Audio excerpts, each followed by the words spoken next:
Hi, welcome to another episode of Hot Takes.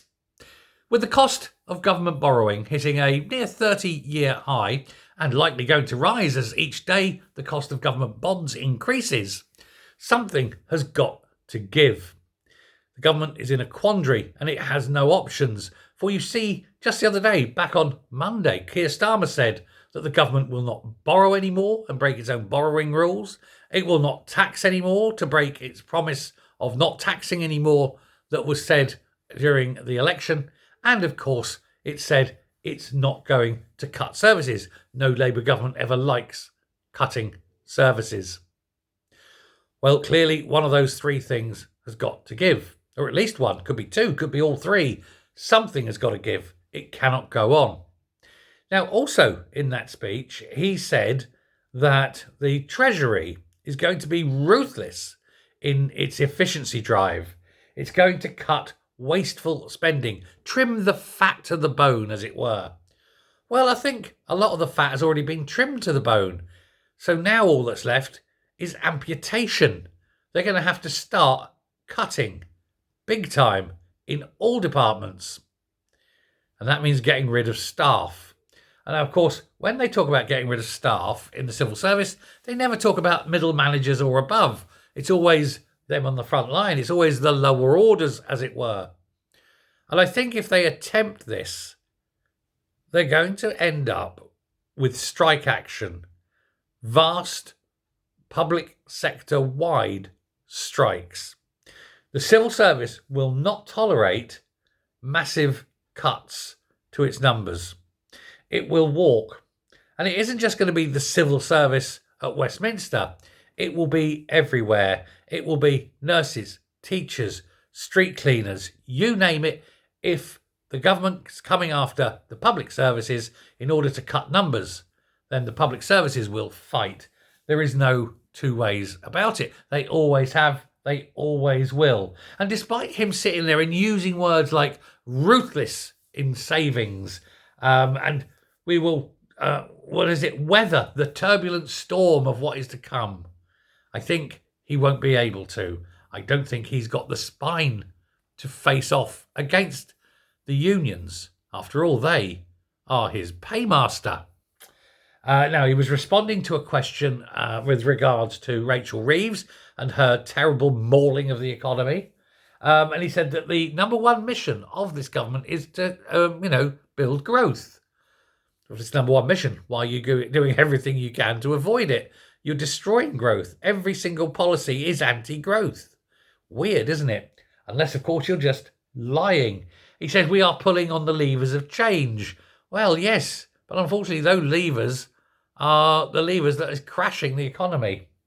But he's going on. He said, we need to make these savings. We need to make the savings, and we can't cut benefits, so we're going to cut personnel. That's not his words, but that's what's implied by what he was saying. He says we need to make these savings, but he did say there'll be no cuts to benefits. That only leaves people. That only leaves jobs. So there's two ways you go about this. One, natural wastage not replaced. But the trouble there is you'll get people who are older and very, very experienced going. And so you're going to have to promote in other people who may not be experienced enough. The Peter principle comes in. They'll be promoted beyond their ability. Or you look at whole departments, you say, right, that whole department can go, and you amalgamate it with another department and lose half the people. And whilst that would be the better method, it is the method, of course, that will lead to strike action. Oh dear, what a quandary. What to do? He is on the horns of a public spending dilemma. And I don't think he's aware of how hard the choices are going to be. I don't think certainly he's aware of the consequences of what he is embarking upon. It is a long and dangerous road for any, especially Labour Prime Minister, to start cutting like this. Indeed, no Labour Prime Minister has ever done so. No Labour Prime Minister has ever shrunk the civil service. No Labour Prime Minister has ever cut benefits. And yet, if he's to maintain the promise of not raising borrowing and not raising taxes, that's all that's left open to him. He certainly can't reduce the bond yields. It's outside of his ability. It's a market-driven thing. And of course, with the Bank of England being independent, which is what Labour absolutely wanted, and there was a reason they wanted it independent. It's so that when the Bank of England did things, they can say, it's not our fault.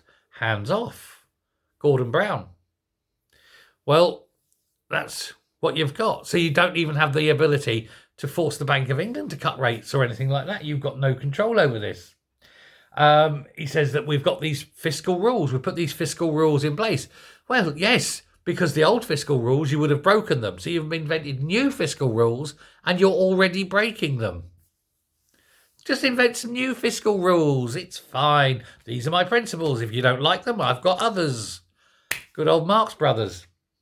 But he's talking about this. The other thing he talks about a lot is stability. I don't think he understands what stability is. Certainly, 20% increase in the cost of food isn't stability. 15-20% inflation won't be stability. Britain, 2.3, nearly 3 trillion in debt isn't stability. Do you know, in 6 months, they've added 500 billion to Britain's debt. Didn't take long, did it? 6 months. That's nearly 100 billion a month. And they were moaning about a 22 billion pound black hole that they never proved. My God, these people are inept. This country is sinking down a huge, big black hole of socialist debt. A hole that they can't dig themselves out of. They lack the tools. They lack the ability. Above all, they lack the intelligence. Remember, these people are socialist, therefore a bit thick. Anyone with intelligence knows socialism fails every time. That's why socialism isn't the world's leading method of getting shit done. You want shit done, you don't have socialism. You know, it just doesn't work. And yet they are pushing the same old mantra of failure, the mantra that socialism is a wonderful thing. And yet it's failing. Oh, and they'll blame everybody else. But they need a mirror. That's why when they look into it, they can see who's truly to blame. And Starmer ultimately is truly to blame. He's the Marxist and he's the one appointing the morons into positions of authority simply because it looks good on his CV. Look, I've got a black foreign secretary. I've got a lady chancellor. No, they're not very good, but at least it's a black foreign secretary and a lady chancellor. Why didn't you hire the best? Oh, because they were white men, and that's wrong. Literally how he thinks. I don't give a shit who's flying the plane. I just want a good pilot. Let me know what you think. Thanks a lot. Bye.